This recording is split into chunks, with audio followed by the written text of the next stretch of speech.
ये Trump Zelensky लफड़े पे मैंने एक वीडियो डाला था मराठी में। मुझे इतने मैसेजेस आए कि हिंदी में बोलो, और भाषा बहुत अहम है। ज़ेलेंस्की ने अंग्रेज़ी में बात की और वो लफड़ा करने के बाद पूरे अमेरिकन जनता के सामने प्राइम टाइम टीवी पे जाके अंग्रेज़ी में बात की। तो ज़ेलेंस्की की मन की बात तो यूक्रेन सुनता आ रहा है कब से। तो ये मौका था अमेरिकन लोगों को उसकी बात सुनाने की, और उनके लिए अंग्रेज़ी बात करना मुश्किल है क्योंकि वो पढ़ भी नहीं सकते। वो जो स्क्रिप्ट होता है ना, पूरे विश्व में रोमन स्क्रिप्ट का इस्तेमाल होता है, तुर्किया में भी। कुछ कंट्रीज़ है वहाँ ग्रीक सिरिलिक अल्फ़ाबेट यूज़ करते हैं, जैसे अल्फ़ा बीटा थीटा ओमेगा, वो पढ़ नहीं सकते बाकी के लोग। ग्रीस में तो करते हैं। ग्रीस के अलावा दो बड़े कंट्रीज़ है जहाँ पे अल्फ़ाबेट यूज़ होता है, रशिया और यूक्रेन। रशिया और यूक्रेन एक दूसरे की भाषा पढ़ सकते हैं, एक दूसरे की भाषा समझ सकते हैं, एक दूसरे की तरह दिखते हैं, वोडका पीते हैं, पिरोगिस खाते हैं, और उनका रिलीजन भी सेम है, ईस्टर्न ऑर्थोडॉक्स। तो ये लोग फिर लड़ क्यों रहे? वो क्या होता है ना, विश्व के जो हथियार बेचने वाले लोग होते हैं उनको घंटा फ़र्क नहीं पड़ता कि जंग चल रहा है क्राइमिया में, करिया में या कश्मीर में। आप लड़ते रहो, हम बेचते रहेंगे। तो क्या है ये लफड़ा क्राइमिया का? एकदम सिंपल है।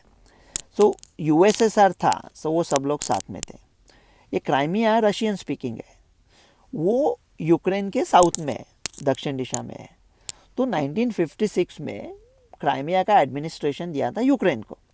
1991 में यूएसएसआर स्प्लिट हो गया। तो जब यूक्रेन इंडिपेंडेंट हुआ तो क्राइमिया उसके साथ चला गया। तो ये छोटा सा रशियन क्राइमिया, रशियन स्पीकिंग, उसके चारों तरफ यूक्रेन और यूक्रेन के चारों तरफ रशिया, लेकिन रशिया और क्राइमिया में कोई कनेक्शन नहीं था। तो रशिया ने कहा कि हमारा है। 2014 में रशिया घुस गया उधर और क्राइमिया नेवी से क्राइमिया जीत लिया। तो तब हमारे प्रेसिडेंट है ओबामा, वो एकदम भूखे शेर की तरह बाहर है, सब बड़े बड़े स्पीच तगड़ा बोले एकदम कि ये लोकशाही की तौहीन है, ये गरिमा पे कलंक है, ये वो ये। किया कुछ नहीं, बराबर है ना, क्या करेंगे? कितना छोटा सा है वो क्राइमिया, उसके लिए क्या विश्व युद्ध तीसरा चालू करने वाले हैं क्या? तो रशिया ने जीत लिया। तो वो क्राइमिया में नदी आती है निपर, वो निपर पे डैम था। तो अगर डैम वो बड़ा किया तो क्राइमिया में पानी नहीं आएगा। तो रशिया ने थोड़ा गुस्सा होकर लैंड बॉर्डर बनाने के लिए हमला किया।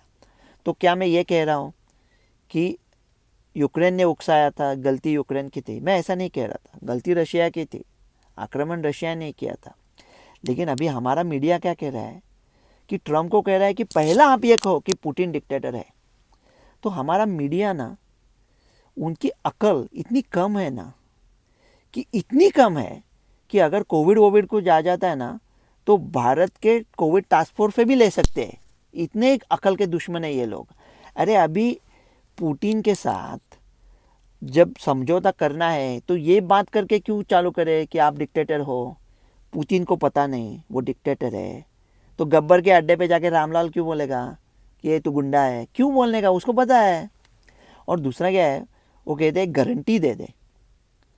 अरे रशिया यूक्रेन पे हमला नहीं करेगा, इसका गारंटी अमेरिका कैसा दे सकता है? अमेरिका ये कह सकता है कि हम लोग आप पर हमला किया तो हम कुछ करेंगे, हमको रेयर मिनरल डील दे दो। अमेरिकन लोग हैं वहाँ पे, तो कैसा रशिया हमला करेगा? चांस ही नहीं है। ये तो एक तरह का सिक्योरिटी गारंटी हो गया ना। और वो जो सब अपने सोशल मीडिया पे जो शेयर पड़े हैं, सब ये विद्वान लोग हैं, कहते हैं लेकिन नेटो के लिए ये खराब है। उनसे पहले पूछो कि नेटो का फुल फॉर्म क्या है भाई? नॉर्थ अटलांटिक ट्रीटी ऑर्गेनाइजेशन, वो भी पता नहीं होता उनका। अरे लेकिन जब नेटो का जन्म हुआ था तो नेटो के खिलाफ था वार्सा पैक्ट, पोलैंड का कैपिटल वार्सा पैक्ट। तो अभी पोलैंड ही नेटो में आ गया, तो फिर नेटो का हिस्टोरिकल इम्पोर्टेंस क्या रह गया? 1939 में सेकेंड वर्ल्ड वॉर का शुरुआत क्यों की थी इंग्लैंड और फ्रांस ने? ताकि पोलैंड का लोकतंत्र बचाए। 1939 में पोलैंड जर्मनी के नीचे था। 1945 में जब वॉर ख़त्म हुआ तो पोलैंड रशिया के नीचे था। मैं वार्सा कई बार जा चुका हूँ, कीव गया हूँ, सेंट पीटर्सबर्ग गया हूँ, रशिया गया हूँ, तुर्किया, ब्लैक सी, सब जगह पे गया हूँ। 100 पोलिश, मेरे काफ़ी पोलिश दोस्त हैं, 100 पोलिश लोगों को पूछो कि आपको अगर इंडिपेंडेंस, स्वतंत्रता ऑप्शन नहीं है तो आप जर्मनी पसंद करेंगे या रशिया की हुकूमत पसंद करेंगे? 100 में से 200 लोग बोलेंगे कि हमको जर्मनी चाहिए। तो फिर दूसरा विश्व युद्ध क्यों किया? और ये नेटो बीटो का सब बड़बड़ चल रही है ना, ये वो नेटो का पैसा आता है अमेरिका से।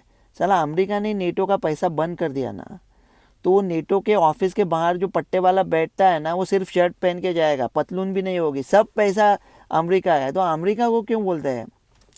और क्या होता है ना, अभी जो ऑफिस में हुआ, तो थोड़ी इसमें सोचने की क्या है, यूक्रेन को क्या लगता है कि अगर ये युद्ध जो चल रहा है वो अमेरिका और रशिया के बीच में होता और यूक्रेन के जो लोग मर रहे हैं वो यूक्रेन के नहीं मरते तो अमेरिका के मरते, तो वो अमेरिका पे एहसान कर रहे हैं। ये गलत सोच है।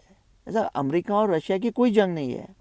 और अगर हम लोग ये क्राइमिया क्राइमिया क्राइमिया कह रहे हैं ना, अगर हिस्ट्री देखनी है नेटो की, वैसे क्राइमिया की भी हिस्ट्री देखो। क्राइमिया का बहुत बड़ा वॉर और हुआ था, वो हुआ था 1853 में। वो हुआ था रशिया और तुर्किया के बीच में। तो तुर्किया के जो लोग थे ईस्टर्न ऑर्थोडॉक्स क्रिश्चियन, उनके लोकतंत्र पे दबाव आ रहा था, तो रशिया ने तुर्किया के साथ लड़ाई चालू की।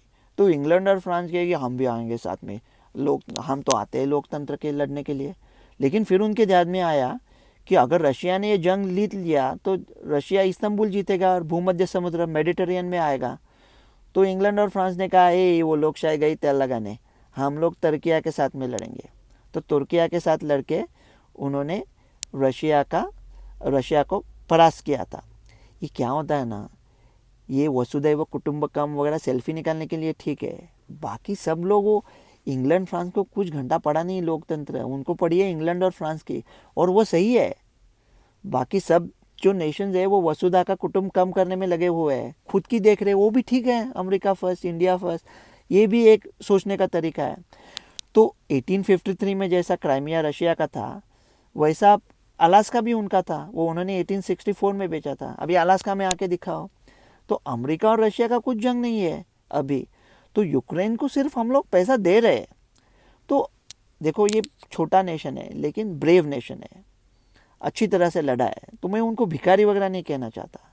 लेकिन सच की बात है कि अगर आप मंदिर के बाहर बैठे हो और कोई आपको 100 की नोट पकड़ा रहा है और आप कहते ये पंटर, तेरे को बोला ना कि बाएं हाथ से मत दे दे, मेरे को बैड लक आता है, दाएं हाथ से दे वो नोट वापस। तो बोला तू गया भाड़ में, मैं खुद के जेब में रखता है ना 100 रुपया। हम अमेरिका बोला कि इतना पैसा दिया है तो और कितना देंगे, तो इसका अंत क्या है? अरे अंत एकदम सिंपल है कि मिनरल डील करो, सीज फायर करो और बाकी का देख लो। क्राइमिया को टूरिस्ट जोन बनाओ, डेवलप करो प्रॉपर्टी, उसमें 30% क्राइमिया का, 30% यूक्रेन का, 30% रशिया का, 40% अमेरिका का, जब तक उनका पैसा वापस नहीं आता। और फिर अगर पुतिन को ऐसा लगा कि वो जीतने वाला है और वो पोलैंड में घुस गया, नेटो यूरोप में पुतिन क्यों घुसेगा? जो लोग ताकतवर होते हैं वो लड़ते नहीं है, वो समझौता करते हैं। Peace through strength. खुद ही को कर हर बुलंद इतना कि हर तहरीर से पहले खुदा बंदे से पूछे बता तेरी रजा क्या है। ये अमेरिका का अभी पैतरा है। भारत में उसमें कुछ कर सकता है, देखते हैं अभी क्या होता है। डॉक्टर अभी विश्व के महान पंडित वो सिक्योरिटी गारंटी की बात कर रही है ना, कि सिक्योरिटी गारंटी होनी चाहिए यूक्रेन को। अभी 2 मिनट पहले कोविड की बात पे, अरे हम लोग एक दूसरे को चकाचक पेपर पे लिख के दे रहे गारंटी ले लो, और तब तक चाइना में 3 लोग बैठ के चमगादड़ खा रहे हैं। ऐसा कुछ कोविड जैसा आ गया तो वो गारंटी का क्या करोगे, मास्क बनाओगे उसका? अभी सब अच्छा चल रहा है तो एक दूसरे के साथ मिलके रहो यार प्यार से।